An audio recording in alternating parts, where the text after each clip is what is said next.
মৌলা, তোমার রহমতের সামনে আমার গুনার তো কোনো অস্তিত্ব নাই মৌলা। আমার গুনাহ না হয় পাহাড় পরিমাণ হবে, বেশি থেকে বেশি আসমান পরিমাণ হবে, না হয় পুরা পৃথিবী পরিমাণ হবে।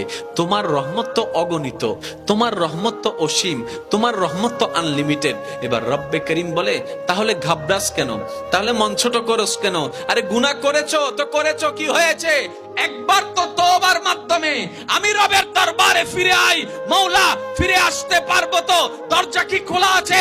রব্বে করিম বলে, মরণের আগ পর্যন্ত, কিয়ামতের আগ পর্যন্ত, সূর্য পশ্চিম আকাশে ওঠার আগ পর্যন্ত দরজা খোলা আছে, দরজা খোলা আছে, দরজা খোলা আছে। এবার বান্দা বলে, মৌলা 24টা ঘন্টার কোন টাইমে আসলে সেই দরজা খোলা পাবো? রব্বে করিম বলে, আরে ব্যাংকের দরজা খোলা থাকে নির্দিষ্ট সময়ে, অফিস আদালতের দরজা খোলা থাকে নির্দিষ্ট সময়ে, এমনকি ঘরের দরজাও খোলা থাকে নির্দিষ্ট সময়ে, এর বাইরে যাই না। কিন্তু তোর রবের দরবার এমন একটা দরবার, 24টা ঘন্টার যেই কোনো মুহূর্তে তুই আসবি, তোর রবের দরবার তোর জন্য খোলা থাকবে। সুবহানাল্লাহ।